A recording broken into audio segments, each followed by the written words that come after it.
कृष्णं कमलपत्राक्षं पुण्यश्रवणकीर्तनं वासुदेवं जगद्योनिं नौमि नारायणं हरिं।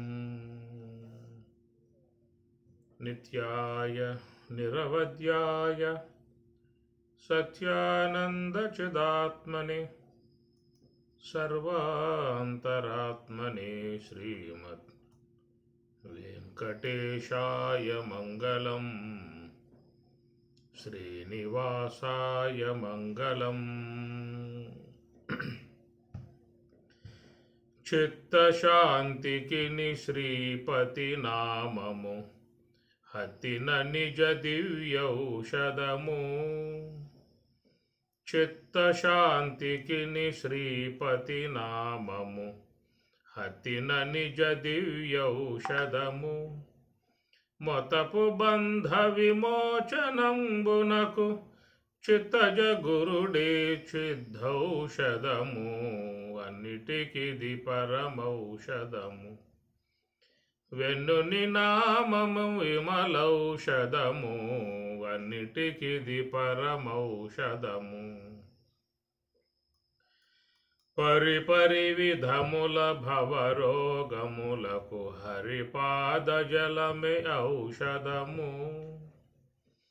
పరిపరి విధముల భవరోగములకు హరిపాద జలమే ఔషధము. దురిత కర్మముల తొలగించుటకును మురహరు పూజే ముఖ్యౌషధము, అన్నిటికిది పరమౌషధము. ఇలనిహ పరముల ఇందిరా విభుని అలరి భజించుటే ఔషధము. ఇలనిహ పరముల నిందిరా విభుని అలరి భజించుటే ఔషధము. కలిగిన శ్రీ వెంకటపతి శరణము, కలిగిన మాకిది నిత్యౌషధము. కలిగిన శ్రీ వెంకటపతి శరణమే, నిలిచిన మాకిది నిత్యౌషధము, అన్నిటికిది పరమౌషధము. వెన్నుని నామము విమలౌషధము, అన్నిటికిది పరమౌషధము, అన్నిటికిది పరమౌషధము.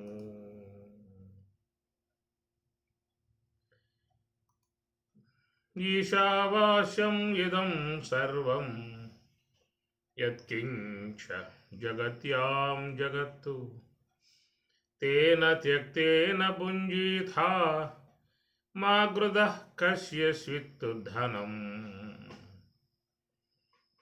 జగత్యాం జగత్తుయందు యత్కించ ఏది అయినా జగత్తు నాశనమైపోవసున్నదో అట్టి ఇదం ఈ సర్వం సమస్తము ఈశా ఈశ్వరుని చేత వాస్యం ఆచ్ఛాదింపదగినది. తేన ఆ త్యక్తేన ఆ త్యాగము చేత భుంజీథా రక్షించుకొనుము. మా గృధః ధనాశను చేయవలదు. ధనము కస్యచిత్తు ఎవనికి గలదు అని స్వామివారు ఇచ్చినటువంటి పదచ్ఛేదన ప్రతిపదార్థము. కాబట్టి శ్లోకం మంత్రం చూసినట్లయితే ఈశా భాష్యం ఇదం సర్వం యత్కించిత్ జగత్యాం జగత్ తేన త్యక్తేన భుంజీథా మా గృధః కస్యస్విత్ ధనం. ఇక్కడ మనకి 3 మంత్రాలు లైన్గా ఉంటాయి. కురవన్నేవేహ కర్మాణి జీవిషేత్ శతం సమాహ, ఏవం త్వయి నాణ్యతేతోస్తి నకర్మ లిప్యతే అనేటువంటిది. అందం తమః ప్రవిశంతి అవిద్యాం ఉపాసతే తతః భూయః యవతే తమః యా విద్యాయాం రత. అసూర్యా నామతే లోకాః అంధేన తమసా, అసూర్యా నామతే లోకాః అంధేన తమసా వృతాః, తాం స్తే ప్రేత్యాభిగచ్చంతి ఏకే చ ఆత్మహనః జనాః అని ఈ 3 శ్లోకాలు ఉత్తమ, మధ్యమ, అధమ అనే విధానంగా కూడా మహాత్ములు చెప్తున్నటువంటి విధానము. కాబట్టి ఇక్కడ చూసినట్లయితే ఈశా అనగా ఈశ్వరుడు. నిన్న మనం ఈ విషయం మీద స్వామివారి గురించి కొంత ప్రస్తావించుకున్నాము. ఈశా అంటే సమస్తమును కూడా శాసించేటువంటి వాడు. ఈట్ అనే ధాతువు నుంచి ఏర్పడేటువంటి పదము ఈశ అనేటువంటి పదము. ఈశ అనగా శాసకుడు, సమస్తమును శాసించేటువంటి సర్వేశ్వరుడు, జగత్కర్త, సమస్త విశ్వ పోషకుడు, సమస్త జీవులకు అధినాయకుడు, మరి సమస్త దేవతలకు కూడా అధినాయకుడుగా ఉన్నటువంటి ఈశ్వరుడు. విశ్వంలో అన్నింటికీ ఆధారం ఈశ్వరుడే. మత్తః పరతరం నాణ్యత్తు కించిత్తు అస్తి ధనంజయ మయి సర్వం ఇదం ప్రోతం సూత్రే మణిగణాయవ. మత్తః పరతరం నా అన్యత్తు కించిత్తు, ఈ విశ్వంలో కించిత్తు కూడా, మత్తః నాకంటే అన్యత్తు వేరుగా, అన్యత్తు పరతరం కించిత్తు ఏది కూడా నాకంటే వేరుగా లేదు. అన్నీ కూడా నా అధిష్టానములో, నా ఆధారములోనే ఈ జగత్తంతా కూడా ఉన్నదనేటువంటిది పరమాత్మ గీతలో చెప్తున్నటువంటి మాట. ఇక్కడ కూడా ఈశావాస్యం ఇదం సర్వం. ఇదం ఈ నామరూపాత్మకమై గోచరించేటువంటి జగత్తుని ఇదం అనే పదం చెబుతారు. సర్వం అంతా కూడా ఎత్తు కించిత్తు, ఎత్తు కించ జగత్యాం జగత్, జగత్యాం కదిలిపోయేటువంటి జగత్ అయితే ఉన్నదో ఆ జగత్తు అంతా కూడా కించిత్తు, కించిత్తు మాత్రము కూడా ఆయన మరి ఆ సర్వేశ్వరుడు వ్యాపకమై ఉన్నటువంటి వాడు. ఇక్కడ వాస్యం అనే పదానికి ఆచ్ఛాదింపదగిన అనే అర్థం ఒకటి ఇస్తూ ఉన్నారు. ఆచ్ఛాదన, వాస్యం అంటే ఆచ్ఛాదన అనేది చెప్పుకొచ్చారు. ఎలాంటి ఆచ్ఛాదన అనేది అంటే శంకరాచార్యుల వారు తన భాష్యంలో ఒక గంధపు మొక్క ఉంటుంది. ఆ గంధపు చెక్క తడి తగలటం కారణంగా దాని మీద కొంత మరి దుర్గంధం వ్యాప్తి అవుతుందన్నమాట. ఆ దుర్గంధం వ్యాప్తి కావటంతో అది పైకి ఆ విధంగా దుర్గంధంగా కనపడ్డప్పటికీ దాన్ని శుద్ధం చేసినట్లయితే దాంట్లో సుగంధం అనేటువంటిది ఎట్లా ఎదురుపడుతుందో అట్లాగా మరి ఈ సర్వేశ్వరుని తత్వమునందు ఈ జగద్వస్తువు మిథ్యామాత్రమై ఉన్నటువంటి జగత్తు ఆ ప్రకారంగా వ్యాప్తమై ఉందనే విషయం మీద వాస్యం అంటే ఆచ్ఛాదనీయమైన, ఆచ్ఛాదింపదగిన అనే అర్థాలు అట్లా చెప్పుకొస్తూ ఉన్నారు. ఇక్కడ మనం చూసినట్లయితే ఈశా సమస్త విశ్వాన్ని శాసకుడై ఉన్నటువంటి సర్వేశ్వరుడు. వాస్యం, వాస్యం వస్ అనే ధాతువు వస నివాసే ఉండుట, వసతి ఉన్నాడు కాబట్టి నివాసము అంటాం కదా. నివాసం అంటే ఉండుటకు యోగ్యమై ఉన్నదాన్ని నివాసము అంటారు. నీ అనే ఉపసర్గ దాన్ని తీసి పక్కన పెట్టినట్లయితే వాసం, వాసం అంటే ఉండుట.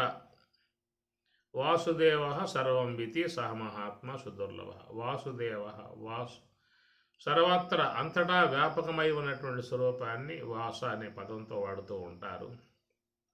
కాబట్టి ప్రకారముగా ఈశావాస్యం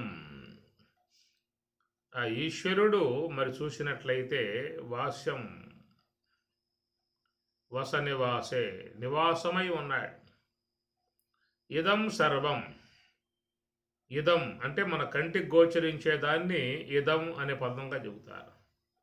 ఇదం సర్వం మనకు ఎదురుగా తెలియబడేటువంటి సర్వం అంతా. ఎత్తు కించెత్తు, ఎత్తు కించ జగత్యాం జగత్తు, ఈ కదిలిపోయే జగత్తులు ఎత్తు కించ ఏ కించిత్తైనా కూడా ఆయన అంతటా కూడా వాసం, వాసం అంటే నివాసమై ఉండుట. కనుక ఆయన లేని స్థలం లేదు. ఇందుగలడు అందులేడని సందేహము వలదు, చక్రి సర్వోపగతుండు ఎందెందు ఎతకి చూచిన అందందే కలడు దానవాగ్రిని వింటే అని మన భాగవతంలో మంచిగా వస్తాయి పద్యాలు కూడా. సర్వేశ్వరుని యొక్క సర్వవ్యాపకత్వాన్ని ఎంత బాగా చెప్పటం అవుతుందో. ఇందుగలడు అందులేడని సందేహము వలదు చక్రి సర్వోపగతుండు ఎందెందు ఎతకి సూచిన అందందే కలడు. అట్లా ఒక సర్వాత్మన భావన మీకు భాగవతం సప్తమ స్కందం ప్రళయ చరిత్రలో చాలా మంచిగా చెప్పుకొస్తారు. తండ్రి కొడుకులకు ఉన్నటువంటి ఒక వాదోపవాదాలు అనగా ఒక అతడు లేడు అని చెప్పని, మరొక అతను ఉన్నాడు అని చెప్పని, ఇలాంటి ఈ వాదన లోకంలో ఇప్పటికి కూడా జరుగుతూనే ఉన్నది. లేదనే వాళ్ళు ఉన్నారు, ఉన్నాడు అనేటువంటి వాళ్ళు ఉన్నారు. నా తోడన్ ప్రతిభాషలాడెదు జగన్నాథుండు నాకంటే ఈ భూత శ్రేణికి రాజులేడొకడు సంపూర్ణ ప్రభావుండు అని హిరణ్యకశిపుడు తన యొక్క వరప్రభావంతో కొడుకుని దండిస్తూ ఉన్నాడు, దర్జిస్తూ ఉన్నాడు. నా తోడన్ ప్రతిభాషలాడేదు, ఎవరా నాతో నేను విధంగా పోట్లాడుతున్నావు, మాట్లాడుతున్నావు, ఎలాంటి వాడిని, తపో సంపన్నుణ్ణి, సమస్త విశ్వాన్ని శాసించేవాడిని, సమస్త దేవతలు నా ముంగిట తల ఉంచుకుని నుంచుంటున్నారు. అలాంటి విధానముగా ఉన్నటువంటి యొక్క నాతోనే నువ్వు ఇది వాదన చేస్తావా అని. జగన్నాథుండ నాకంటే ఈ భూత శ్రేణికి రాజులేడొకడు. జగన్నాథుండ నాకంటే, కాబట్టి నాకంటే ఈ విశ్వంలో మరొకడు నాథుడు లేడు, నేనే సమస్త జగత్తుకి నా అధినాయకుడిని, నా శాసనానుగుణ్యంగానే అన్నీ నడుస్తూ ఉన్నాయి, నేనే శాసించేటువంటి వాడిని, ఈశ్వరుణ్ణి. సంపూర్ణ ప్రభావుండు మద్భ్రాతం జంపిన మున్నునే వెదకి పల్మారు నారాయణుండు ఏతద్విశ్వములోన లేడు మరి వాడెందుండురా దుర్మతి. కనుక దేవుడని చెప్పంటూ ఉన్నావు, ఈశ్వరుడని చెప్పంటూ ఉన్నాను, ఎక్కడున్నాడు? నాకంటే ఈ విషయంలో ఎవరు లేరేక సమస్తాన్ని శాసించేటువంటి వాడు నేనే అని చెప్పని అంటాడు. కలడం బోధి కలండు గాలి కలడాకాశంబునన్ కుంభినిన్ కలడగ్నిన్ దిశలన్ పగళ్ళ నిశలన్ కద్యోత చాంద్రాత్మలన్ కలడోంకారంబునన్ త్రిమూర్తుల త్రిలింగ వ్యక్తులందంతటన్ కలడీషుండు కలండు తండ్రి వెదకంగా నేలయ్యాయడన్. ఆయనేమో లేడు లేడు అని చెప్పంటూ ఉన్నాడు, ఈయనేమో ఉన్నాడు ఉన్నాడు. ఎక్కడున్నాడు రా అని చెప్పనంటే కలడం బోధి కలండు గాలి. కాబట్టి ఆయన మరి భూమిలో ఉన్నాడు, జలంలో ఉన్నాడు, అగ్నిలో ఉన్నాడు, వాయువులో ఉన్నాడు, ఆకాశంలో ఉన్నాడు. పగళ్ళ నిగ్గ దిశలన్ పగళ్ళ నిశలన్ ఖద్యోత చంద్రాత్మలన్. పగటిపూట ఉన్నాడు, రాత్రిపూట ఉన్నాడు, చీకట్లో ఉన్నాడు, ఎలుతురులో ఉన్నాడు. ఖద్యోత చంద్రాత్మలను కలడోంకారంబునన్, ఆయన ఓంకారములో వ్యాపకమై ఉన్నాడు. కాబట్టి ఆ ఓంకారములో ఆయన వ్యాపకమై ఉన్నాడు. త్రిమూర్తుల బ్రహ్మ విష్ణు రుద్రుడు, ఈ ముగ్గురులో కూడా ఆయనే ఉన్నాడు. ఆ సర్వేశ్వరుని యొక్క అధిష్టానములోనే ఆయన ఆధారంగానే బ్రహ్మ తన సృష్టి కార్యం చేస్తూ ఉన్నాడు. ఆ సర్వేశ్వరుని యొక్క అధీనములో ఉండి ఆయన అధిష్టానముగా చేసుకుని విష్ణువు సమస్త లోక కార్యాలు చేస్తూ ఉన్నాడు. అట్లా పరమశివుడు కూడా సర్వేశ్వరుని యొక్క ఆధారం కలిగి సృష్టి లయ కార్యం చేస్తూ ఉన్నాడు. అంటే త్రిమూర్తులు కూడా మరి ఆ సర్వేశ్వరుని యొక్క ఆశ్రయంలో ఉన్నారు. త్రిమూర్తుల త్రిలింగ వ్యక్తులందంతటన్. త్రిలింగ వ్యక్తులు లోకంలో మరి పురుషులు ఉన్నారు, స్త్రీలు ఉన్నారు, మూడో వర్గం నపుంసకులు ఉన్నారు.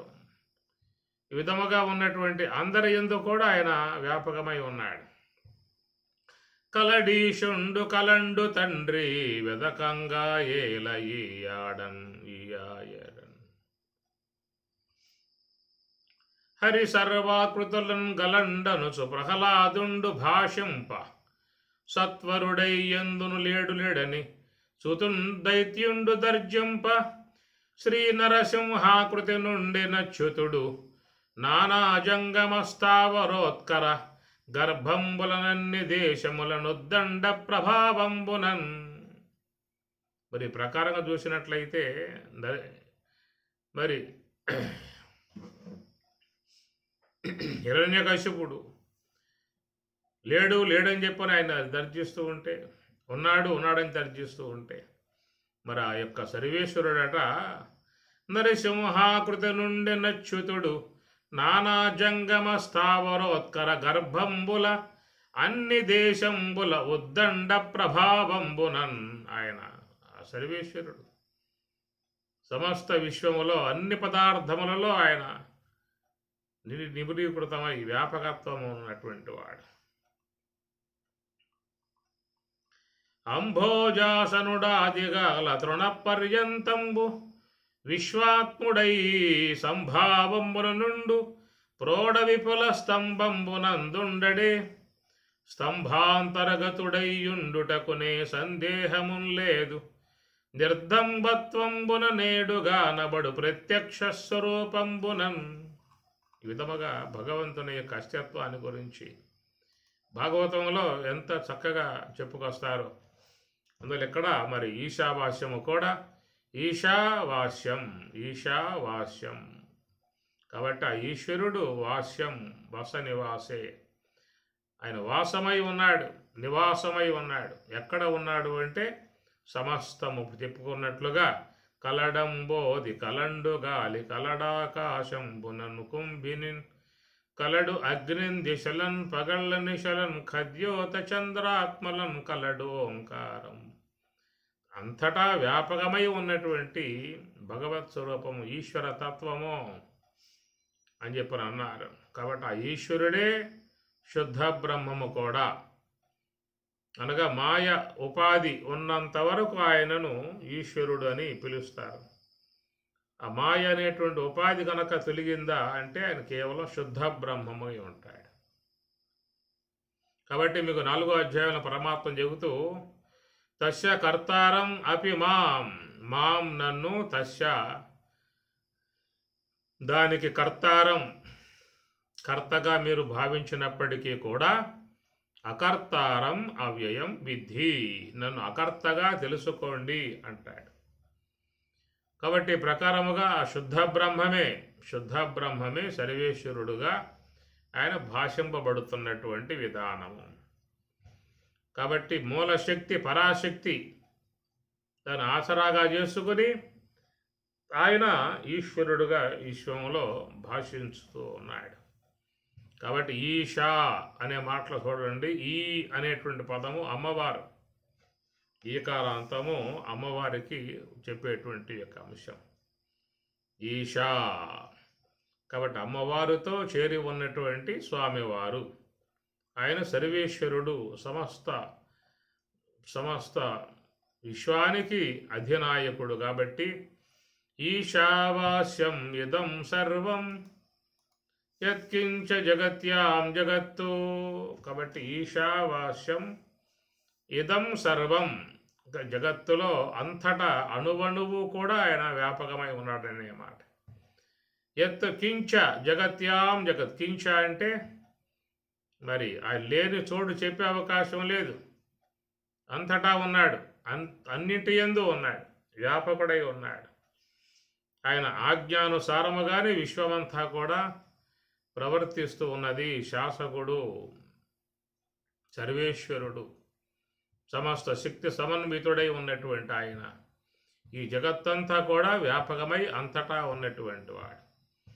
తేన త్యక్తేన భుంజీథా మా గృధః కస్యచిత్తు ధనం, తేన త్యక్తేన భుంజీథా.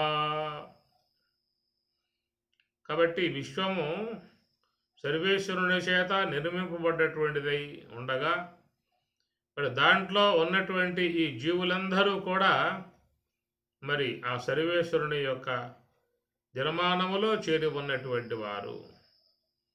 ఈ జగత్ అంతటిని కూడా సర్వేశ్వరుడు నిర్మించి మరి జీవులను కూడా నిర్మించాడు. గమనించండి ఎక్కడ మరి మనకున్నటువంటి స్థూల సూక్ష్మ కారణ దేహాలు ఇవన్నీ కూడా జీవునికి ఉపభోగ్యములుగా ఉన్నటువంటి సాధనములు, ఉపకరణములు.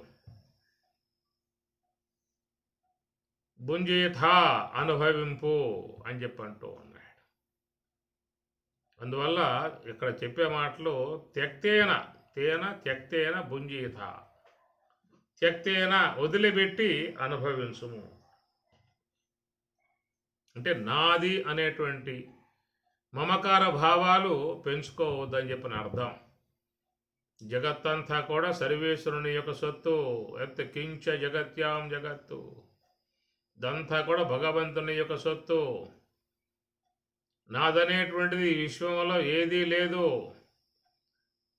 యత్ కించ జగత్యాం, యత్ కించ అంటే ఎంత పరమాణువులుగా ఉన్నటువంటి సహితం సర్వేశ్వరుని అధీనములో ఉండి పనిచేస్తూ ఉన్నటువంటివి కాబట్టి ఆయన ద్వారా ఏర్పడ్డటువంటి ఈ నామరూపాత్మికమై ఉన్నటువంటి జగత్తు అని ఎంతో అందముగా నిర్మాణం చేసుకున్నటువంటి విధానం. ఒక్కొక్కటి చూసినట్లయితే అదొక ఎంతో విభూత్యాత్మికమై ఉంటుంది, మహిమాన్వితమై ఉంటుంది. మనం మహిమలు అని చెప్పి అంటూ ఉంటాం. ఎవరైనా చేత్తో ఈ ప్రకారంగా ఒక మామిడికాయో, యాపకాయో, చింతకాయో సృష్టించి మన చేతిలో పెట్టినట్లయితే మనం ఆశ్చర్యపడతాం. ఆహా, ఎంత మహిమ, ఎంత మహిమ, ఎంత అద్భుతం అని చెప్పన్న విధానముగా ఆయన్ని సర్వేశ్వరుడుగా, దేవుడుగా కొలుస్తాం. మన కళ్ళ ముందు ఎవరైనా అట్లాగా సృష్టి చేసి ఇస్తారు, చేతిలో పెడతారు, విభూతి పెడతారు, కుంకుమ పెడతారు, జపమాలు పెడతారు, శివలింగాలు పెడతారు. ఇట్లాగనేటువంటి వస్తువులు కూడా వాళ్ళు ప్రాప్తింపజేసుకుని మనకు అందించే విధానం. అట పుటపర్తి సాయిబాబా కూడా అలాంటి మహిమలే కొన్ని ఆయన చూపించిన విధానం. చాలామంది కూడా మరి మనం చూస్తూ ఉంటాం, ఎంతో ప్రదర్శనల ద్వారా ఆశ్చర్యం గొలిపే విధానముగా వాళ్ళు మన కళ్ళ ముందే నిర్మాణం చేసినట్లుగా చూపించి ఇస్తూ ఉంటారు. కాబట్టి వాళ్ళు ఏమి ఇచ్చినా కానీ విశ్వములో నిర్మాణం చేయబడ్డటువంటి అంశములు ఇవ్వాలే తప్ప ఈశ్వరుని చేత నిర్మింపబడకుండా ఉన్నటువంటి యొక్క వస్తువును వాళ్ళు ఎవరూ ఇచ్చే అవకాశాలు లేవు. ఒకవేళ మహాత్ముడు మన చేతిలో విభూతి పెట్టినా, కుంకుమ పెట్టినా, జపమాల పెట్టినా, శివలింగం పెట్టినా, ఇంకే వస్తువులు పెట్టినా అవన్నీ కూడా సర్వేశ్వరుని చేత విశ్వం నిర్మాణం చేయబడ్డాయి. ఆ నిర్మాణం చేయబడ్డటువంటి వాటిలో మనకి ఆశ్చర్య భావం లేదు, మనకు అది మహిమాన్వితముగా గోచరించడం లేదు. మనం చూసేటువంటి ఆ విభూతి కానీ, కుంకుమ కానీ, జపమాల కానీ, శివలింగం కానీ, ఇంకితర వస్తువులు కానీ ఆయన మ్యాజిక్గా అట్లాగా చేత్తో సృష్టించి మన చేతిలో పెట్టినట్లయితే మన మీద మహిమగా, అత్యద్భుతముగా, అదొక విభూతిగా, ఎంతో గొప్ప విధానముగా ఆయన్ని మనం భగవంతుడుగా, సర్వేశ్వరుడుగా భావించే విధానం ఉంటుంది, సేవించే విధానం ఉంటుంది. మరి ఆల్రెడీ మన ముందు ఎన్ని ఉన్నాయి కదా, ఎంత అద్భుతముగా నిర్మాణం చేయబడి ఉన్నాయి. అయితే మనం రోజువారీగా చూస్తూ ఉన్నాం కాబట్టి మనకు అవి మహిమాన్వితముగా గోచరించడం లేదు. ఎవరైనా హఠాత్తుగా మహా సాధువు కాషాయ వస్త్రం ధరించి వచ్చి ఆయన అక్కడ మంత్రాలు చదివి ఆ చేతి నుంచి ఆ విధముగా ఏదన్నా వస్తువు తీసి ఇవ్వగానే మనకి ఆశ్చర్యమైపోతుంది, అత్యద్భుతమవుతుంది. ఇక అక్కడి నుంచి ఆయన చాలా పూజ్యుడు, మహాత్ముడు, భగవంతుడు అని చెప్పిన విధానంగా ఆయన్ని పట్టుకుని మనం సేవిస్తాం, కొలుస్తాం, దాసులైపోతాం. ఏదో కాస్త కుంకుమ పెట్టగానే, విభూతి పెట్టగానే, ఓ జపమాల చేతిలో వేయగానే, లేవు శివలింగాన్ని చేతిలో పెట్టగానే మనం ముగ్ధులైపోతున్నాం, ఆయన దాసులైపోతూ ఉన్నాం. ఆయన జీవిత పర్యంతం సేవలు చేసే వాళ్ళకు భక్తులుగా అయిపోతూ ఉన్నాము. మరి విశ్వంలో ఎన్ని పదార్థాలు పరమాత్మ సృష్టించాడని చెప్పని ఇవన్నీ కూడా మరి మనకి ఒక మహనీయత్వముగా గోచరించటం లేదా, అత్యద్భుతముగా గోచరించటం లేదా, మహిమాన్వితముగా గోచరించటం లేదా, అది ఒక విభూత్యాత్మ గోచరించటం లేదా అంటే అది మనకు సాధారణం అయిపోయింది కాబట్టి మనకు వాటి ఆ భావం రావట్లేదు లేదు. కానీ చూసినట్లయితే సర్వేశ్వరుడు మన కళ్ళ ముందే అత్యద్భుతాలని నిర్మించి ఏర్పాటు చేశాడు. ఒక కొబ్బరి తీసుకోండి, కొబ్బరికాయ, మరి దాంట్లో ఆ కొబ్బరి తీయటి నీరు, దాని మీద టెంకి, దాని మీద పీసు, చరము, అత్యద్భుత నిర్మాణం. అటు అరటి పండు తీసుకోండి, దాని మీద చర్మ నిర్మాణం, లోపల అద్భుతముగా రుచికరమై ఉన్నటువంటి యొక్క పదార్థాన్ని పెట్టాడు. ఈ ప్రకారంగా విశ్వంలో ఎన్ని రకాల పదార్థాలను సర్వేశ్వరుడు ఇచ్చాడు. నీకు ఇస్తే ఒకవేళ మహానీయుడు ఇస్తే నీకు విభూతి ఇస్తాడు, కుంకుమ ఇస్తాడు, ఒక జపాలు ఇస్తాడు, శివలింగం ఇస్తాడు, ఇంక ఇంతరికి ఇస్తాడు. సర్వేశ్వరుడు ఇంత జగత్తు నిర్మాణం చేశాడు, ఇన్ని జీవుల్ని, రకరకాల జీవులు నిర్మాణం చేశాడు. ఎన్నో మరి ఈ యొక్క జీవులకు ఉపయోగపడేటువంటి విధానముగా విశ్వంలో పదార్థాలని ఉత్పత్తి చేశాడు. రుచికరమైనటువంటి యొక్క పదార్థాలు ఎన్నో ఉత్పత్తి చేశాడు.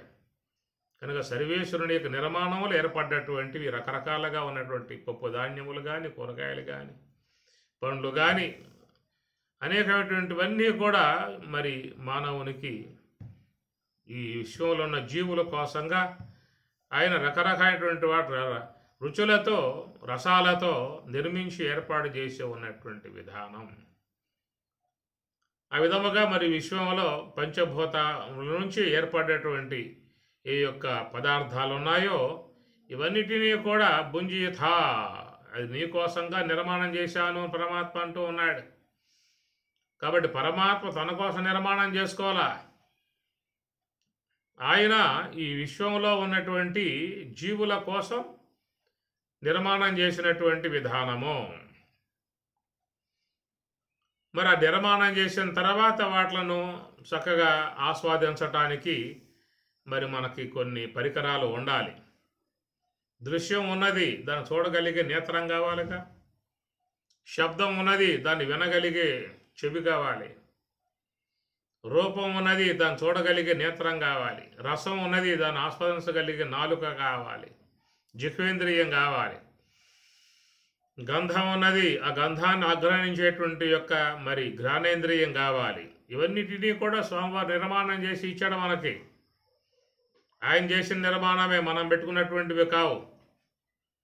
ఆ కన్నులు కూడా ఎంత బాగా ఉండాలో, ఏ ప్రకారంగా ఉండాలో, ఎలాంటి యొక్క విధానంగా ఉండాలో ఆ నిర్మాణం అంతా కూడా సర్వేశ్వరుడు ఆ కంటి లోపల ఎంత సన్నటి నరాలు రక్త ప్రసరణ కలిగి ఉంటాయో ఆ విధముగా ఎంట్రుక వాసి కంటే కూడా ఇంకా సూక్ష్మముగా ఉన్న నరాలని కంటి యందు మరి ఎన్నో వేలు నరాలని ఆయన నిర్మాణం చేసి మరి ఆ చూపు వచ్చే విధానంగా చేశాడు. ఆ కంటిలో తెల్లగుడ్డు మధ్యలో నల్లగా ఉండేటువంటిది, దాని మధ్యలో ఉన్నటువంటి సన్నగా ఒక సన్నటి దార విధానంగా ఆ యొక్క సునీలం సమస్త విశ్వాన్ని చూడగలిగేటువంటి విధానం. అలాంటి యొక్క మరి విశ్వాన్ని చూడగలిగేటువంటి ఒక మహత్తర శక్తి ఆ కంటి లోపల నరాల సమ్మేళనం చేత మరి ఆ యొక్క జీవుడు కంటి ద్వారా బయటకు వచ్చి బయట ఉన్నటువంటి యొక్క దృశ్యాలని చూసి సంతోషపడే విధానముగా ఆయన చేసినట్టు అద్భుతమైనటువంటి యొక్క నిర్మాణం. కాబట్టి ఆ కనుగుడ్డుని ఈనాడు మానవుడు నిర్మాణం చేయాలంటే సాధ్యమయ్యే పని కాదు. అయితే ఎవరైనా నేత్రదానం చేసినట్లయితే ఆ నేత్రాలని చక్కగా తీసుకువచ్చి నిలవ చేసి మరి అవి వేరే వాళ్ళకి అమర్చి వాళ్ళకు చూపు వచ్చేట్లుగా చేయటం మానవుడు చేస్తూ ఉన్నాడు. ఇది కూడా ఒక అద్భుతమై ఉన్నటువంటి యొక్క అంశమే. కానీ ఆ నేత్రాన్ని నిర్మాణం చేయటం అనే విషయం చూసినట్లయితే అది ఇంకా మానవునికి సాధ్యపడలేదు. దాంట్లో ఉన్న నరాలు కానీ, దాంట్లో రక్త ప్రసరణ కానీ, దాంట్లో ఉన్న చూపు, విశ్వాన్ని దర్శింపజేసుకునేటువంటి యొక్క చూపు, ఎలుగు, అదంతా కూడా సర్వేశ్వరుడు మరి సమస్త మానవులకు ఏర్పాటు చేసినటువంటి కన్నులు. సర్వేంద్రియానాం నయనం ప్రధానం అన్నారు. అన్ని ఇంద్రియాల కంటే నేత్రం చాలా ముఖ్యమై ఉన్నటువంటిది. కనుక నేత్రాన్ని కాపాడుకోండి అని చెప్పనే మాట. ఆ నేత్రాలని సర్వేశ్వరుడు కూడా అత్యద్భుతముగా మరి ఆ చూపు సమస్త విశ్వాన్ని కూడా చూడగలిగేటువంటి యొక్క ఎలుగు నింపాడు. కంటిలో ఆ జ్యోతులు 2 జ్యోతులు నింపాడు. మన ఆలయంలో కూడా మూల విరాట్టు ఆ పక్క ఈ పక్క 2 జ్యోతులు పెడతాం, దీపాలు పెడతారు. 2 జ్యోతులు ఉంటాయి ఆ పక్క ఈ పక్క మూల విరాట్టు ఉన్నటువంటి గర్భగుడిలో. అట్లాగా ఈ దేహం అనేటువంటి గుడిలో లోపల సర్వేశ్వరుడు నివాసమై ఉండగా మరి ఆ యొక్క దేవాలయంలో ఈ దేహం అనే దేవాలయం 2 ఈ నేత్రములు అనేటువంటి జ్యోతులు భగవంతుడు పెట్టిన విధానం. కాబట్టి ఆ జ్యోతులు వెలుగుతూ ఉన్నాయి కాబట్టే ఈ విశ్వంలో ఉన్న సమస్త విషయాలను కూడా తెలుసుకుంటూ ఉన్నటువంటి సమస్త దృశ్యాలనే తెలుసుకునే విధానముగా చాలా అద్భుతమై ఉన్నటువంటి విధానాన్ని అట్లా నిర్మాణం చేసిన తర్వాత కూడా సర్వేశ్వరుడు ఆ యొక్క నేత్రాన్ని కాపాడటానికి కూడా మరొక ప్రక్రియ కూడా ఏర్పాటు చేసుకున్నాడు. ఏమి ఈ విశ్వంలో మరి ఆ గాలిలో ఉన్నటువంటి ధూళి కణాలు వచ్చి మన కంటి మీద పడతా ఉంటాయన్నమాట. గాలిలో ఉన్న ధూళి కణాలు కంటి మీద పడతా ఉంటాయి. మరి ఆ కన్నును కాపాడటానికై సర్వేశ్వరుడు తీసుకున్నటువంటి ఒక బాధ్యత ఏమిటని చెప్పానంటే ఆ కంటిలో లోపల పైనుంచి చాలా ఎంట్రుక వాసి అంతటి నరాల నుంచి ఒక లాలాజలం ఊరేటువంటి విధానంగా సర్వేశ్వరుడు పెట్టాడు. కాబట్టి ఆ కంటి ఎప్పుడూ కూడా ఆ జలం ఊరతానే ఉంటుంది, కిందకి ప్రవహిస్తూ ఉంటుంది. అట్లా ప్రవహించే విధానములో ఆ కంటి మీద పడ్డటువంటి ఆ ధూళి కణాలను కడిగి వేసే విధానముగా కన్నుని చక్కగా ఎప్పుడూ కూడా శుద్ధముగా ఉండే విధానముగా భగవంతుడు ఏర్పాటు చేసిన విధానం. ఆ నీటిని అట్లాగా ఉత్పత్తి ఎప్పుడూ కూడా అహర్నిశలు కారుతూ ఉండాలి. కన్ను ఆరిపోయిందా అంటే ఆ కంటికి రెప్ప అతుక్కుపోతుంది, దాని పైకి లెగవదేక. ఆ విధముగా మరి లోపల జలాన్ని ఉత్పత్తి చేసే విధానముగా పెట్టడమే కాకుండా మరి పైన కింద రెప్పలు అనేటువంటివి పెట్టి ఎప్పుడు కూడా అవి కిందకి పైకి ఆడుతూనే ఉంటాయి. నీ ప్రమేయం లేదు, అది సర్వేశ్వరుని యొక్క ఆజ్ఞ. రెప్పలు ఆడటం అనేటువంటిది. ఒకవేళ నీవు ఆ రెప్పను ఆడకుండా ఆపాలని చెప్పి అనుకున్నా కానీ నీకు సాధ్యమయ్యే పని కాదు. కొద్దిసేపు అట్లాగా రెప్పలు ఆడకుండా ఆపుతావేమో, ఎంబటే కంటి ఎందుకు మంటలు వచ్చేస్తాయి. ఆ తర్వాత ఆ కన్ను అనేటువంటిది కూడా మరి నీకు చాలా బాధాకరమైపోతుంది. అందుచేత నీటితో కడిగే విధానముగా ఆ జాగ్రత్త సర్వేశ్వరుడు వహించాడు కాబట్టి మనకి కన్నులు ఎప్పుడూ కూడా శుద్ధంగా ఉన్నాయి. సర్వేంద్రియానాం నయనం ప్రధానం. మనకున్న ఇంద్రియాలలో నేత్రం అనేది చాలా ప్రధానమై ఉన్నటువంటిది అని చెప్పని దాన్ని ప్రతి ఒక్కరూ కూడా కాపాడుకోవాల్సి ఉంటుంది. అతి తీక్షణమై ఉన్న దృశ్యాలను మనం చూడకూడదని చెప్పేసి అని. కాబట్టి ఆ కంటిని కాపాడే విషయంలో భగవంతుడే బాధ్యత వహించాడు. కాబట్టి మనం కూడా కొంత బాధ్యత వహించాల్సి ఉంటుంది. ఈ ప్రకారముగా నిర్మాణ విధానం చూసినట్లయితే అత్యద్భుతమై ఉన్నటువంటి నిర్మాణం మనం ఎప్పుడూ కూడా ఇంత లెక్క ఆలోచించాం. ఏదో కన్ను ఉన్నది, చూస్తూ ఉన్నాం, చెవులు ఉన్నాయి, వింటూ ఉన్నాం, నోరు ఉన్నది, మాట్లాడుతూ ఉన్నాం, తింటూ ఉన్నాం, మింగుతూ ఉన్నాం, నిద్రపోతున్నాం, లెగుస్తున్నాం. కాబట్టి నిత్యకృత్య విధానాలలో ఇంతవరకు పోయే విధానమే కానీ అసలు ఈ వస్తువులు ఏమిటి, ఎట్లా నిర్మాణం చేయబడ్డాయి, ఎంత అద్భుతంగా నిర్మాణం చేయబడ్డాయి, ఆ చేసినటువంటి యొక్క భగవంతుడు ఎవడు అనేటువంటి విషయముగా ఏనాడు ఎవరో కూడా అంత ఆ విశ్లేషణాత్మకముగా విచారించే పని పెట్టుకోరు. ఇట్లా నేత్రమే కాదు, ఆ చెవి చూడండి, శ్రోత్రేంద్రియం అన్నాం కదా, మరి ఆ చెవిలో ఆ తంత్రులు ఆయన నిర్మాణం చేసిన విధానములో మనం మాట్లాడే ప్రతి మాట కూడా అది గ్రహించగలిగేటువంటి యొక్క సామర్థ్యం. మాటకు ఆకారం లేదు కాబట్టి ఆ మాటలో ఒక అర్థం ఉన్నది, అర్థం అంతర్గతంగా ఉన్నది, ఆ శబ్దములో అర్థం ఉన్నది. మరి అర్థాలు మరి మన రంజింపజేసేవిగా ఉంటాయి, సంతోషింపజేసేవిగా ఉంటాయి, ఆనందింపజేసేటువంటివిగా ఉంటాయి, ఆహ్లాదాన్ని పుట్టింపజేసేటువంటివిగా ఉంటాయి. కొన్ని శబ్దాలు అయితే ఆవేశాన్ని పుట్టింపజేస్తాయి, మనసును బాధ కలిగించేవిగా ఉంటాయి, మనసును కష్టపెట్టేటువంటివిగా ఉంటాయి. అన్ని ధ్వనులే, అన్ని శబ్దములే. అయితే వాట్లలో ఉన్నటువంటి యొక్క అర్థం, వాగర్ధైవ సంపృక్తౌ వాగర్ధ ప్రతిపత్తయే జగతః పితరౌ వందే పార్వతీ పరమేశ్వరవు అని చెప్పని మరి ఆయన గారు కావ్యం రచిస్తూ ముందుగా సర్వేశ్వరుని ప్రార్థన చేస్తాడు. వాగర్ధ ఇవ సంపృక్తౌ, వాక్కు అర్థము అన్నారు, శబ్దము శబ్ద సంబంధ అర్థము. కాబట్టి ఆ శబ్దం అర్థాన్ని వీడి ఉండదు, శబ్దం లేకుండా అర్థం ఉండదు. శబ్దం అర్థం లేకుండా ఉండదు, అర్థం శబ్దాన్ని వీడి ఉండదు. కనుక శబ్దం అర్థం రెండు కూడా ఎట్లా ఉన్నాయి అంటే జగతః పితరౌ వందే, అర్ధనారీశ్వరత్వం లాగా. మరి అమ్మవారు స్వామివారు ఎట్లా ఇరువురు కూడా మమేకమై మిళితమై విడదీయరాని బంధముగా ఉన్నదో అట్లాగా ఈ యొక్క శబ్దము శబ్ద సంబంధ అర్థము రెండు కూడా ఇమిడి ఉన్నాయని చెప్పని అంటారు. కాబట్టి ఆ ప్రకారముగా ఆ శబ్దములో ఉన్నటువంటి యొక్క అర్థాన్ని గ్రహించగలిగేటువంటి విధానముగా చెవులు ఆ శబ్ద ధ్వనిని గ్రహిస్తూ ఉన్నాయని చెప్పనంటే నిర్మాణం చేసిన విధానం కూడా అత్యద్భుతము.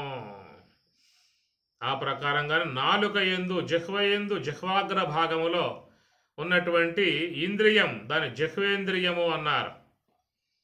మరి అది ఎట్లా ఉంటుందో ఎవరికేం తెలియదు. జిహ్వేంద్రియం అంటారు. జిహ్వ అంటే నాలుక, కాబట్టి నాలుక అనేది చూసుకోవచ్చు, మీరు అద్దంలో చూసుకోవచ్చు నాలుక ఎట్లా ఉంటుందో చూసుకోవచ్చు. కానీ నాలుక లోపల ఉన్నటువంటి ఇంద్రియం దాని జిహ్వేంద్రియం అన్నారు. కనుక ఆ ప్రకారం నాలుక మీద పదార్థం పడిందా అంటే ఎమ్మటే ఆ పదార్థం యొక్క స్వరూపాన్ని చూస్తుంది. తీప, పులుప, వగర, చేద, కారమ. కాబట్టి ఈ యొక్క చెడ్రసాలకు రూపాలు లేవు. తీపి, పులుపు, ఉప్పు, కారము, వగరు, చేదు అని చెప్పి అంటాం కదా, వాటికి రూపాలు లేవు. కానీ వాటిలను చూడగలిగే సామర్థ్యం ఇంద్రియానికి, జిహ్వేంద్రియానికి ఉన్నది. మరి ఆ జిహ్వేంద్రియాన్ని సర్వేశ్వరుడు అత్యద్భుతముగా నిర్మాణం చేసిన విధానము. కనుక ఆ ఇంద్రియ నిర్మాణం చేసి ఆ జిహ్వయందు ఆయన నిక్షిప్తం చేశాడు. కాబట్టి గోళకము, గోళక సంబంధ ఇంద్రియము. కేవలం గోళకం ఉన్న విషయాన్ని తెలుసుకునే అవకాశం లేదు, కేవలం ఇంద్రియం ఉన్నా కానీ తెలియబడే అవకాశం లేదు. కాబట్టి నాలుక ఉండాలి, ఆ నాలుక యందు రసగ్రహణ శక్తి యొక్క ఇంద్రియము కూడా ఉండాలి. కనుక ఈ ప్రకారం చూసినట్లయితే మరి దాని నిర్మాణ విధానం చూసినట్లయితే ఆశ్చర్య గొలిపే విధానము. మనం అంత లెక్క ఎవరో కూడా ఆలోచన చేసే విధానం లేదు. ఏదో అమ్మగారు వండారా, నాలుగు మీద వేసామా, సపడించామా, లోనకు తోసేసామా, అయిపోయిందా, చేకడుక్కున్నామా. కానీ నాలుక ఏమిటి, ఆ నాలుకలో ఉన్నటువంటి యొక్క రసగ్రహణ శక్తి ఇంద్రియం ఏమిటి, అది ఎట్లా నిర్మాణం చేయబడింది, ఆ నాలుకలో ఎక్కడ ఉన్నది, చివర అగ్రభాగంలో ఉన్నదా, మధ్యలో ఉన్నదా, కంఠం దాకా ఉన్నదా, నాలుక అంతా ఉందా, నాలుక యొక్క సగభాగం వరకే ఉందా. కాబట్టి ఆ తెలియని విషయం నాలుక మీద పడింది అంటే మనకి ఆ రుచి గ్రహించే విధానం ఉంటుంది. కూతిక దాటింది అంటే మాత్రం ఏం తెలియబడే అవకాశాలు లేవేక. గుటకబడి ఆ యొక్క గొంతు దాటి లోనకు పోయిందా అంటే అది ఏ యొక్క రసం కలిగి ఉందో మనకి తెలిసే అవకాశాలు లేవు. కానీ నాలుక మీద పడిందా అంటే ఎమ్మటే దాని యొక్క రసగ్రహణ శక్తిని పొందుతున్నామంటే అలాంటి యొక్క విధానము సర్వేశ్వరుడు నాలుక యందు నిర్మాణం చేసి ఉన్నాడు. కాబట్టి ఆ నాలుకలో కూడా ఎన్ని నరాలు ఉన్నాయో, సన్నటి నరాలు. ఎందుకంటే నరములు అనేటువంటి వాటి రక్త ప్రసరణ అయితేనే అక్కడ అవయవానికి చైతన్యం ఉంటుంది, వ్యవహార దక్షత ఉంటుంది. ఏ అవయవమునందు రక్త ప్రసరణ లేదో అవయవం పనిచేయటం మానేస్తుంది. మీరు గమనించవచ్చు, ఒకసారి కూర్చున్నప్పుడు మరి మీ యొక్క కాలు మొద్దుబారిపోతుంది. అది అడుగు వేసి అడుగు తీద్దామంటే మీకు ఉపయోగపడదు ఆ కాలు. ఎక్కడో పడిపోతూ ఉంటుంది, ఎటో పడిపోతూ ఉంటుంది, మీ స్వాధీనం లేదిక. మళ్ళా తిరిగా కాలు యందు రక్త ప్రసరణ బాగా జరిగిన తర్వాత అప్పుడు మీకు స్పర్శ ఏర్పడుతుంది, మీ కాలు మీ అధీనంలోకి వస్తుంది, దాంతో మంచిగా నడిచే అవకాశం ఏర్పడుతుంది. మరి ఈ ప్రకారంగా రక్త ప్రసరణ జరిగే విధానంలోనే అవయవం యొక్క పనితీరు బాగా ఉంటుంది. కాబట్టి నేత్రం యొక్క విధానములో జిహ్వ యొక్క విధానములో ఆ జిహ్వేంద్రియం, ఆ జిహ్వ నాలుక ఎంత బాగా పనిచేస్తుంది, ఎంత రసగ్రహణ కలిగి ఉన్నది, ఎన్ని శబ్దములను ఉచ్చారణ చేయగలిగే సామర్థ్యం ఉన్నది. ఆ ప్రకారముగా అన్ని విధాలా అది ఉపయుక్తముగా ఉండే విధానముగా సర్వేశ్వరుడు నిర్మాణం చేశాడనే విషయాన్ని ఎవరైనా ఎప్పుడైనా పరికించారా, చూశారా, విచారించుకున్నారా? నాలుక ఏమిటి, దాని విధానాలు ఏమిటి, అది నిర్మాణాత్మకం ఎట్లా అయింది, దాంట్లో నరాలు ఎంత విధానంగా స్వామి పెట్టాడు, అది నాలుక మీద పడగానే ఎమ్మటే రసాలని అట్లాగా ఎమ్మట కనిపెట్టే విధానముగా తీప, పులుప, వగర, చేద, అది తినవచ్చా, తినకూడదా, లోపలికి పోతే ఆరోగ్యం, అనారోగ్యం అనే విషయం అంతా నిర్ధారితం అంతా కూడా నాలుక మీద పడగానే మీకు తెలిసిపోతుంది. ఇది పాసిపోయింది, ఇది చాలా ఐక్యమై ఉన్నది, ఇది చాలా పురుగు పట్టిపోయింది, ఈ పదార్థం తింటే మరి వ్యాధులు వస్తాయని చెప్పిన విధానముగా ఎమ్మటే దానిని బయటికి తోసేస్తుంది నాలుక, లోనగా పోనివ్వదు. ఒకవేళ లోన పడ్డా కానీ లోన ఉన్న ఉదరం బయటికి కక్కేస్తుంది అన్నమాట. ఇంత రక్షణగా, ఇంత ఆరోగ్యాన్ని కాపాడే విధానముగా సర్వేశ్వరుడు చూస్తూ ఉన్నాడనే విషయము మనం పడేస్తాం, కానీ లోన సిస్టమ్ ఊరుకోదు. అది జీర్ణమై లోనకు పోయింది, రక్తంలోకి పోయిందా అంటే అనేక వ్యాధులు పుట్టే అవకాశం ఉంటుంది. కనుక శరీరంలో ఇమడకొండగా ఉన్న పదార్థం ఒకవేళ వీడు కక్కుర్తి చేత లోన పడేసినప్పటికి కూడా ఉదరం ఊరుకోదు, దాన్ని జీర్ణం చేయదు, ఈ వేరే వేరే అవయవాలకి సప్లై చేయదు, అక్కడి నుంచి దాన్ని వికారం పుట్టింపజేసి బయటికి తోసేస్తుందే తప్ప అది లోపల పెట్టదన్నమాట. అలాంటి విధానం గల జాగ్రత్త సర్వేశ్వరుడు ఆ దేహానికి ఇచ్చాడు కాబట్టే మనం ఎంత ఆరోగ్యంగా లోకంలో తిరుగుతున్నాం, జీవిస్తూ ఉన్నాం. చాలామంది వివేకరహితముతో అజ్ఞానులై, మూర్ఖులై మరి తినకూడని పదార్థాలు లోన పడేస్తూ ఉంటారు, తాగకూడని ద్రవ్యాలని లోన పోస్తూ ఉంటారు. అలాంటి దానివల్ల వాడి జీవితం వాడే పాడు చేసుకోవటం లాంటిది. కనుక సర్వేశ్వరుడు యొక్క శక్తి విధానంలో లోపల ఎలాంటి పడ్డప్పటికీ కూడా వాటిలను తొలగింపజేసి బయటికి పంపించి వేసి శరీరాన్ని ఇలా మరికి ఆరోగ్యవంతముగా కాపాడే విధానముగానే సర్వేశ్వరుని యొక్క నియంత్రణ, సర్వేశ్వరుని యొక్క ఆజ్ఞానుసారంగా లోన ఉన్నటువంటి అవయవాలు పనిచేస్తూ ఉన్నాయి. కాబట్టి ప్రకారముగా ఒక్కొక్క అంశాన్ని మనం చూసినట్లయితే అవి ఎంత అద్భుతముగా శరీరంలో పనిచేస్తూ ఉన్నాయో, ఈ యొక్క జీవునికి ఎంత ఉపకరముగా అవన్నీ ఉన్నాయో మనకు అర్థమవుతుంది.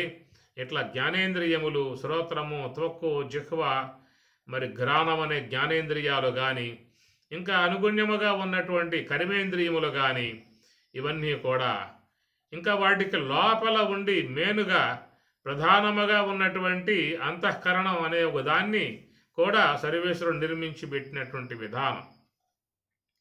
కాబట్టి జ్ఞానేంద్రియములు, కర్మేంద్రియములు ఇవన్నీ కూడా బాహ్యములో ఉన్నటువంటి వాట్లను తెలుసుకునేటువంటి విధానము ఏర్పాటు చేయగా, వాటికి మళ్ళా మేనుగా ఉండేటువంటి ప్రధానముగా ఉన్నటువంటి యొక్క వాట్లను లోపల నిర్మాణం చేసి పెట్టాడు. దాన్ని అంతఃకరణం అనే పేరు పెట్టారు. లోన ఉండి పనిచేస్తున్నటువంటి అంతఃకరణం అది మరి అవసరాన్ని బట్టి 4 రూపాలుగా అది విభజించుకుంటూ ఉంటుంది. ఏ ఏ సందర్భం వస్తుందో ఆయా సందర్భానుగుణ్యముగా తన వ్యవహారం ఉంటుంది అక్కడ. కాబట్టి ఆలోచించాల్సిన అవసరం వచ్చినట్లయితే మనస్సుగా అవుతుంది, నిశ్చయించాల్సిన విషయంగా వచ్చినట్లయితే బుద్ధిగా ఉంటుంది, చింతించాల్సిన విషయముగా ఉన్నట్లయితే చిత్త స్థాయికి వచ్చేస్తుంది, అభిమానించాల్సినటువంటి యొక్క పరిస్థితి వచ్చినట్లయితే అది అహంకార స్థాయికి వచ్చేస్తుంది. ఇట్లాగా సందర్భానుగుణ్యముగా అది రూపాలు మార్చుకునే విధానముగా లోన సర్వేశ్వరుని యొక్క నిర్మాణములో ఏర్పడ్డటువంటి అంశము. అది మనం పెట్టుకున్నటువంటిది కాదు. అత్యద్భుతమై ఉన్నటువంటి యొక్క యంత్రం లోపల సమస్త మానవులకు, సమస్త వ్యవహారాలకి మూలముగా ఉండే విధానముగా ఒకే ఒక్క వస్తువు నిర్మాణం చేసి ఆ ఒక్క వస్తువే సందర్భానుగుణ్యముగా తన రూపాలను మార్చుకొని ఆ కార్యాలకు అనుగుణ్యముగా ప్రవర్తించే విధానముగా మరి లోపల నిర్మాణం చేసి ఉన్నటువంటి అంతఃకరణం అదే సందర్భాన్ని అనుసరించి మనస్సు, బుద్ధి, చిత్తము, అహంకారముగా సంచరించే విధానముగా ఏర్పాటు చేశాడు. అదే ప్రకారముగా మరి దేహాన్ని కాపాడటానికి వాయుతత్వం నుంచి వ్యాన, ఉదాన, సమాన, ప్రాణ, అపాన అనే పంచవాయువులు నిర్మాణం చేసి శరీరాన్ని ఎప్పుడూ కూడా మరి శుభ్రముగా, పరిశుద్ధముగా, ఆరోగ్యకరంగా ఉండే విధానముగా ఆయన గారు ఈ వాయువుల ద్వారా శరీరాన్ని ఎప్పటికప్పుడు శుద్ధం చేసేటువంటి యొక్క విధానము అన్నమాట. కాబట్టి శరీరగహ వ్యానః సర్వ శరీరగహ అన్నారు. కాబట్టి వ్యానవాయువు దేహమంతా కూడా అణువణువు వ్యాపకమై ఉంటుంది. మరి ఉదరములో జీర్ణమైనటువంటి యొక్క పదార్థ సంబంధమైన రసాలని శరీరములో 72,000 నాడులకు అందించే విధానముగా వ్యానవాయువు ఎప్పుడూ కూడా పనిచేసే విధానముగా సర్వేశ్వరుని యొక్క నిర్మాణాత్మకములో చేరి ఉన్న అంశము. అటనే ఉదానవాయు ఉదాన కంఠదేశస్థ, ఆ ఉదానవాయు కంఠము యొక్క దేశమునందు ఉండి మరి అది చాలా గొప్ప పని చేస్తుంది. ఉదానవాయువు అది అర్ధభాగం, ఉదానవాయు అర్ధభాగంగా చెప్పుకొచ్చారు. అది కంఠము నుండి ఉండి మరి మనం మాట్లాడేటువంటి సమస్త మాటలకు ఆ ఉదానవాయువే ఆధారం. ఆ ఉదానవాయువు యొక్క పటుత్వంతోనే మనం ఎంత మాటలు మాట్లాడుతూ ఉన్నాం, ఎంత వ్యవహారం చేస్తూ ఉన్నాం. అందుచేత ఉదాన కంఠదేశస్థ అని చెప్పి అన్నారు. అటనే హృది ప్రాణ, హృదయమునందు ప్రాణవాయువు ఉండి రక్తములో ఉన్నటువంటి చెడు అంతా కూడా తీసివేసి రక్త శుద్ధి చేసి శరీరానికి సరఫరా చేసే విధానముగా మరి ఆ యొక్క ప్రాణశక్తి అనేటువంటిది అక్కడ ఉన్నది. మరి సమాన నాభిదేశస్థ, నాభిదేశములో సమాన వాయువు ఉండి మరి మనం ఏ పదార్థం తీసుకుంటూ ఉన్నామో ఆ పదార్థాన్ని చక్కగా జీర్ణం చేసే విధానముగా సమాన వాయువు ఉన్నది. ప్రాణాపాన సమాయుక్త పచామ్యన్నం చతుర్విధం అని స్వాంగుడు చెప్పిన మాట. ప్రాణాపాన సమాయుక్త, సమానటువంటి సమాన వాయువు ఏర్పడి పచామ్యన్నం మనం తీసుకునేటువంటి ఆహారాన్ని పచనం చేసే విధానముగా ఆ సమాన వాయువు ఉందన్నమాట. మరి ఆ యొక్క జీర్ణమైన తర్వాత ఏ యొక్క పదార్థం మరి బయటికి పోవాల్సి ఉంటుందో ఆ పదార్థాన్ని బయటికి నెట్టేసే విధానములో ఉన్నటువంటి గుదే అపానహ, అపాన వాయువు ఆ పని చేస్తుందని చెప్పని ఇవన్నీ పెట్టింది ఎవరు? అసలు నిర్మాణం ఎవరు? ఎవరి యొక్క ఆజ్ఞ వల్ల ఇవన్నీ పనిచేస్తూ ఉన్నాయి? ఎవరు ఆలోచించి ఇవన్నీ ఇక్కడ ఏర్పాటు చేశారు? ఏమి ఇవన్నీ ఎవరైనా చెప్తే ఆయనగా ఏర్పాటు చేశాడా? ఆయన తెలిసే ఏర్పాటు చేశాడా? ఆ చేసిన విధానం అంతా కూడా సర్వేశ్వరుడు అంతా కూడా అద్భుతమైనటువంటి సృష్టిని అత్యద్భుతముగా నిర్మాణం చేసినటువంటి విధానం. కాబట్టి మరి ఈ యొక్క జగత్తులో సర్వేశ్వరుని చేత మనం విశ్వంలోకి రాబడ్డాము. అందువల్ల పరమాత్మ చెబుతూ ఉన్నాడు, యత్ కించ జగత్యాం జగత్తు, పరిణామశీలమైపోతున్నటువంటి యొక్క ఈ జగత్తు అని పరమాత్మ అన్నాడు. కాబట్టి ప్రకారముగా అత్యద్భుతముగా అన్ని నిర్మాణం చేసినటువంటి విధానములో ఇవన్నీ కూడా మరి ఎవరి కోసము అని చెప్పినట్టు విశ్వములో వచ్చినటువంటి ఈ యొక్క జీవులు, ప్రాణులు, మానవులు, సమస్త జీవులు వాళ్ళ కోసముగా ఎన్ని కూడా నిర్మాణం చేసి ఇచ్చినటువంటివి. ఎన్ని రకాలైనటువంటి యొక్క పదార్థములు, పండ్లు కానీ, కూరగాయలు కానీ, పప్పులు కానీ, అనేక రకాలైనటువంటివన్నిటినీ కూడా సంకల్ప మాత్రముతో రసాత్మకముగా, శక్తి ఆత్మికముగా నిర్మాణం చేసి ఇచ్చినటువంటి యొక్క జగత్తు. అవి ఆస్వాదించటానికి మరి ఈ శరీర ఆకృతిలోనే ఆయన అత్యద్భుతముగా గోళకములు అనగా స్థూలదేహ గోళకములు అనగా వాపో స్థలము, ఆకాశ స్థలము, అగ్ని స్థలము, గ్రహణ స్థలం, ఎన్ని గోళకములు, ఏ గోళకం ఎట్లా ఉండాలో అట్లా ఉండే విధానముగా ఆయన ముందే ఆలోచించి నిర్మించినటువంటి ఆ విధానం, ఆ గోళకములు కూడా అందముగా నిర్మాణం చేసుకున్నాడు. ఏదో చేశాము అంటే చేశామని కాదు, ఆ చేసిన గోళకములు కూడా చూస్తానికి చాలా అందముగా ఉండే విధానముగా జ్ఞానేంద్రియ గోళకాలు, శ్రోత్ర, త్వక్కు, చక్షువు, జిహ్వ, గ్రాణం అనబడేటువంటివి కూడా ఒక అందముగా సూపరులకు ఎంతో ఆకర్షణీయముగా ఉండే విధాన్ని నిర్మాణం చేయటమే కాకుండా వాటిలలో ఇంద్రియాలను కూడా చక్కగా ఏర్పాటు చేశాడు. అటు ఇంద్రియాలకు అనుగుణ్యముగా పొందే విధానముగా విషయాలను కూడా మనకు ఏర్పాటు చేసినటువంటి విధానము. ఇవన్నిటినీ కూడా నిర్మాణం చేసి ఏర్పాటు చేసిన విధానములో భుంజీథా భుంజీథా అనుభవించు అని చెప్పంటూ, అనుభవించమాక అనుభవించమాక అని చెప్పనే మాట వస్తూ ఉన్నది. మరి ఇక్కడ చెప్పినట్లుగా ఈశావాస్యకారుడు అనగా సర్వేశ్వరుడు చెప్పినట్లుగా మరి భుంజీథా ఇవన్నీ అనుభవించాలా, లేక కళ్ళు మూసుకోవాలా, చెవులు మూసుకోవాలా, నోరు మూసుకోవాలా, అనుభవించకుండా వదిలిపెట్టేయాలా అనేటువంటి విషయం. కాబట్టి ఏంటంటే మరి అనుభవిస్తే బంధం అనేటువంటి మాటలు కూడా మనం వింటూ ఉన్నాం. కానీ ఏంటంటే ఇక్కడ ఏవైతే ఆరోగ్యానికి చక్కగా దోహదపడేటువంటివిగా ఉన్నాయో అలాంటి వాటిలను పొందటంలో తప్పని చెప్పనే అంటలేదు. ఇక్కడ అనారోగ్యానికి హేతువుగా ఉండేవి కూడా ఉన్నాయి. ఎందుకంటే విశ్వమంతా కూడా త్రిగుణాత్మికము, పంచభూతాత్మిక విశ్వమంతా త్రిగుణాత్మికమై ఉన్నది. సాత్విక, రాజసిక, తామసిక అనేటువంటి ఈ 3 గుణాలు కూడా ఎప్పుడూ ఉంటాయి. ఎందుకంటే 3 పెట్టారు గుణాలు. సాత్వికం మంచిది కదా, సాత్వికమే పెడితే పోయేది కదా. ఈ రజోగుణం ఎందుకు పెట్టాలి, ఈ తమో గుణం ఎందుకు పెట్టాలి, సాత్వికమే ఉంటే బాగా ఉండేది కదా అని చెప్పానే. ఒకవేళ సాత్వికమే ఉందనుకో, ఇక లోకంలో క్రియలు లేవు, పనులు లేవు, ఏ కార్యాలు చేసే అవకాశాలు లేవు.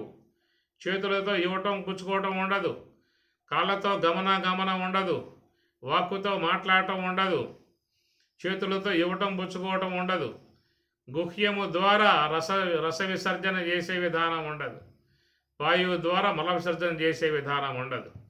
అవన్నీ కర్మేంద్రియాలు. కర్మేంద్రియాలు ఏంటంటే రజోగుణముతో నిర్మాణం చేయబడ్డటువంటివి కర్మేంద్రియాలు.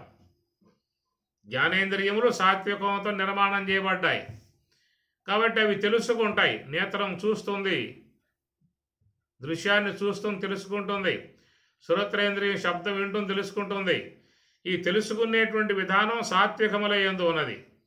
కానీ క్రియ ఇదంతా కూడా రజస్సు వల్ల ఏర్పడుతుంది. రజఃకర్మణి భారత.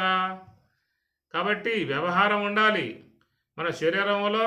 మరి కర్మేంద్రియములే కాదు, ప్రాణవాయువులు, దశవద వాయువులు ఇవన్నీ కూడా రజోగుణముతో నిర్మాణం చేయబడ్డటువంటివి. మనం సూక్ష్మదేహ పంచకరంలో పోయినట్లయితే ఈ రజోగుణం విధానంలో ఈ రజోగుణం యొక్క అర్ధభాగమే ప్రాణమయ్యను అంటారు. ఆ ప్రాణమే తన యొక్క వ్యవహారాన్ని బట్టి వ్యాన, ఉదాన, సమాన పంచవాయువులుగా విభజింపబడ్డట్లుగా. కాబట్టి ప్రకారముగా మరి రజోగుణం అనబడేది లేకపోయినట్లయితే నీకు ఏ క్రియ లేదు లోకంలో. సరే, బాగా ఉందండి. సాత్వికం చూస్తానికి తెలుసుకోవడానికి బాగా ఉంది.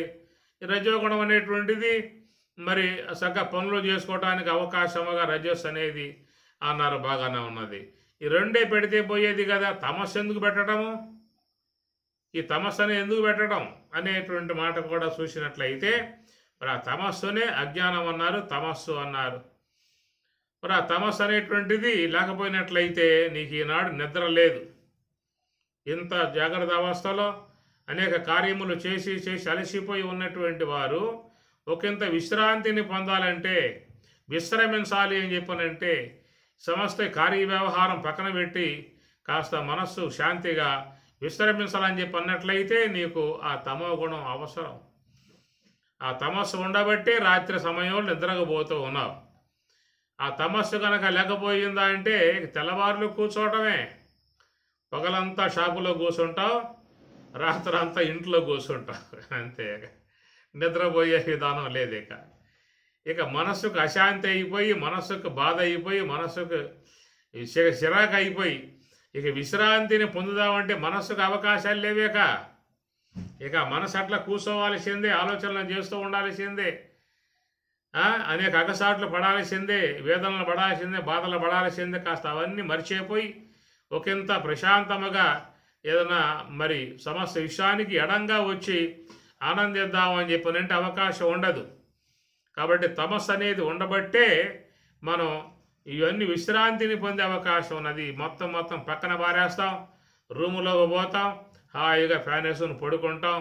కునుకు తీసామా, గంట పడుకున్నాము అంటే మళ్ళా ఉత్సాహంగా, సంతోషంగా, ఎంతో శక్తివంతముగా, తేజవంతముగా, ప్రకాశవంతముగా బయటికి వస్తాం. అన్ని కార్యాలలో కూడా ఉత్సాహంగా పాల్గొంటాం. కారణం ఏంటంటే ఆ తమస్సు యొక్క విశ్రాంతి గది ఆ తమస్సు అన్నమాట. కాబట్టి ఆ ప్రకారం అందరూ కూడా మరి రోజువారీగా ఆ తమస్సుని ఉపయోగించుకుంటూ ఉన్నారు, విశ్రాంతిని పొందడానికి ఉపయోగించుకుంటూ ఉన్నారు. పగటి సమయంలో కూడా ఇంట్లో అమ్మగారులు బాగా అలసిపోతారు, వంటలు చేసి అలసిపోతారు, కొంత విశ్రాంతి తీసుకోవడానికి అట్లా కునుకు తీస్తారు. మళ్ళా శక్తివంతులే బయటికి వస్తారు. అట్లనే ఆఫీసులో ఉండేవాళ్ళు, వ్యాపారం చేసేవాళ్ళు, వ్యవసాయం చేసేవాళ్ళు, అనేక కార్యాలలో మునిగి ఉన్నవాళ్ళు, కాబట్టి ఆ రకాల శక్తిహీనులై మనస్సంతా వికలమైపోయి బాధ కలిగి ఉన్నటువంటి వారే ఇవన్నీ మర్చిపోయి వాళ్ళ విశ్రాంతికి పోవాలని చెప్పనంటే, ప్రశాంతతను పొందాలని చెప్పనంటే ఇక్కడ తమస్సు అనేది మనకు ఉపకరణంగా ఉన్నది. తమస్సు అనే ఉపకరణాన్ని ఆసరాగా చేసుకుని మన విశ్రాంతిని పొంది ఆ విశ్రాంతిలో ఉన్న ఆనందాన్ని ఆస్వాదించి మళ్ళా శక్తివంతముగా, తేజోవంతముగా, ఉత్సాహవంతముగా బయటికి వస్తూ ఉన్నాము. కాబట్టి అందుచేత ఈ లోకములో అన్నీ కూడా మనకి వినియోగాత్మకముగానే ఉన్నటువంటి వస్తువులు. అతిగా వాడుకుంటే ఏదైనా ప్రమాదమే. దానిని మరి సమయస్ఫూర్తిగా వాడుకున్నట్లయితే దానివల్ల సుఖాన్ని, ఆనందాన్ని పొందే అవకాశం ఉన్నది. ఇప్పుడు కరెంట్ ఉందనుకోండి, కరెంట్ అనేది లేకపోతే ఏ కార్యాలు లేవు, చీకట్లో కూర్చోవాల్సి ఉంటుంది. మనకు ఉన్నటువంటి యొక్క టెక్నాలజీ అంతా కూడా మొత్తం మూలబడుతుంది. ఫ్యాన్లు తిరగవు, ఏసీలు పనిచేయవు, గ్రైండర్లు పనిచేయవు, వాషింగ్ మిషన్లు పనిచేయవు, ఫ్రిడ్జ్లు పనిచేయవు, ఏవి పనిచేసే అవకాశాలు లేవు. సమస్త కార్యాలకి అది మరి అవసరమై ఉన్నటువంటి వస్తువు అన్నమాట. దాన్ని కనుక పట్టుకున్నట్లయితే ఇక విశ్వంలో మిగిలి ఉండే అవకాశాలు లేవు. అందుచేత అది దాంట్లో వినియోగాత్మకం ఉన్నది, ప్రమాదము ఉన్నది. అతిగా వాడాము అంటే ప్రమాద స్థాయికి వస్తుంది. వివేకముతో వాడుకున్నాము అంటే దానివల్ల ఎంతో సమస్త అవసరాలు తీరే అవకాశం ఉంటుందన్నమాట. కాబట్టి ప్రకారముగా భగవంతుని చేత ఇవ్వబడ్డటువంటి యొక్క వాట్లను మనము సమయస్ఫూర్తిగా వివేకముతో వాడుకున్నట్లయితే అన్నీ కూడా నీకు ఉపయోగపడేటువంటి యొక్క వస్తువులే. ఇప్పుడు విషం ఉందనుకోండి, ఆ విషాన్ని ఎవరైనా తాగినట్లయితే మరణిస్తారు, బతికుండే అవకాశం లేదు. కాలకోట విషము అని చెప్పని అంటారు. అలాంటివి చేసుకుంటే ఇక మనిషి బతికే అవకాశాలు లేవు. అది మహాప్రమాదకారి, అది చాలా మరి దారుణము అని చెప్పననే మాట. మరి అది వివేకవంతులుగా ఉన్నవాళ్ళు, విజ్ఞులుగా ఉన్నటువంటి వారు ఆ విషాన్ని ఎంతో డబ్బు పెట్టుకుంటూ ఉన్నారు. ప్రాణాంతకమై ఉన్నటువంటి ఆ విషాన్ని ఎంతో డబ్బు పెట్టుకుంటూ ఉన్నారు. దాన్ని మళ్ళా చక్కగా వినియోగాత్మకముగా చేసి అనేక మంది జీవులకు ప్రయోగాత్మకంగా చేసి ప్రాణాలు కాపాడుతూ ఉన్నారు. ప్రాణాలు తీసేటువంటి యొక్క విషము మెడిసిన్ల వాటిల్లో వాడి ప్రాణాలు కాపాడే విధానంగా చేస్తున్న విధానం. నాడు చాలామంది నిద్ర లేక, నిద్రా సుఖం అనుభవించలేక, తెల్లవారులు కూర్చోలేక, అటు ఇటు దొరలలేక, తలకాయ పట్టుకేసి బాదుకోలేక, మరి అటు ఇటు తిరుగుతూ పచారాలు చేస్తూ ఏం చేయాలో తోచావక, అటు నిద్ర పట్టక నానా తంటాలు పడే వాళ్ళు లోకంలో చాలామంది ఉన్నారు. నిద్ర కరువు అయిపోతుంది వాళ్ళకి. నిద్ర పోయే వాళ్ళని చూస్తే వాళ్ళకి మహామంట, నిద్రపోతున్నారని చెప్పేసి. వాళ్ళు రాకపోతే మరి వాళ్ళకి శాంతి లేదు, సుఖం లేదు, ప్రశాంతత లేదు. మరి ఈ ప్రకారంగా నానా తంటాలు పడేటువంటి వారి కోసంగా వీళ్ళు ఆ కాలకోట విషాన్ని కొని దాన్ని మరి స్లీపింగ్ మాత్రల్లో వినియోగింపజేసి వాడికి నిద్ర వచ్చేట్లుగా చేస్తున్నారు. ఆ నిద్ర రావటం వల్ల కాస్త వాడు నిద్రా సుఖాన్ని ఆస్వాదించే విధానముగా అవుతూ ఉన్నాడు.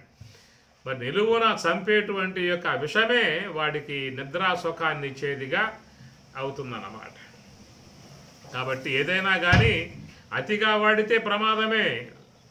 దాన్ని వివేకముగా వాడుకున్నట్లయితే ఉపయోగపడేటువంటిది.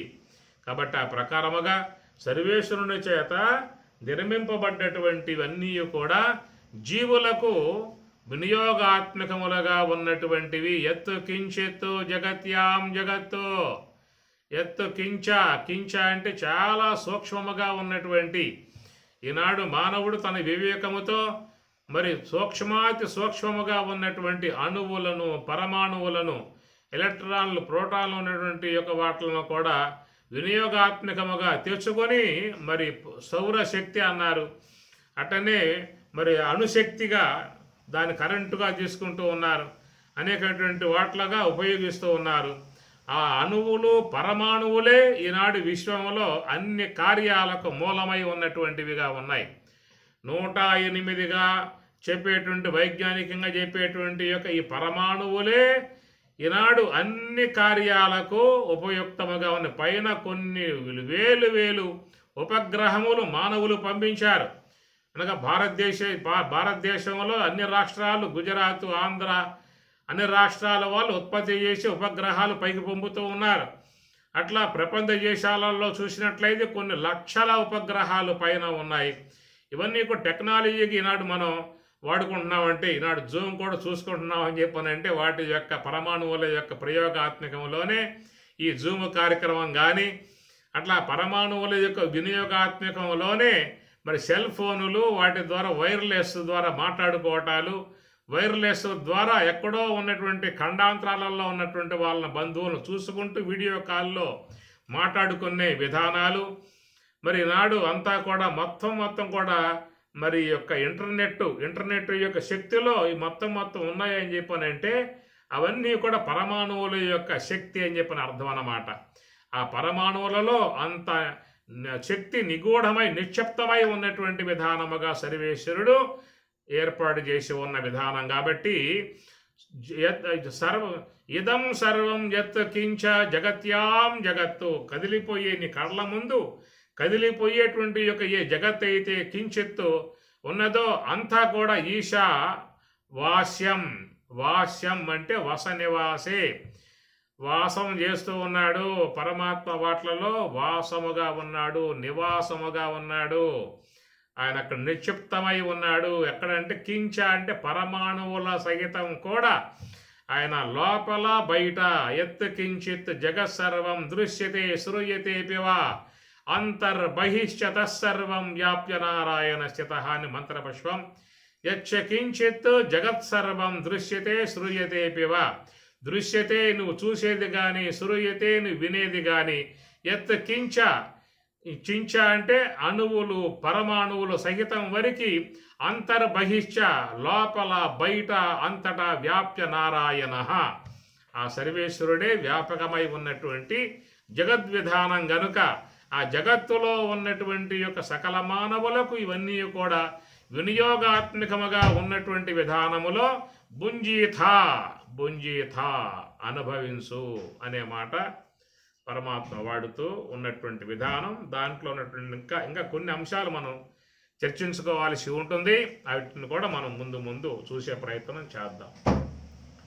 ఓం సహనా భవతు సహనౌ భునక్తు సహ వీర్యం కరవావహై తేజస్వినావధీతమస్తు మా విద్విషావహై. ఓం శాంతి శాంతి శాంతి. హరి ఓం తత్సతు. శ్రీ గురుభ్యో నమః. హరి ఓం.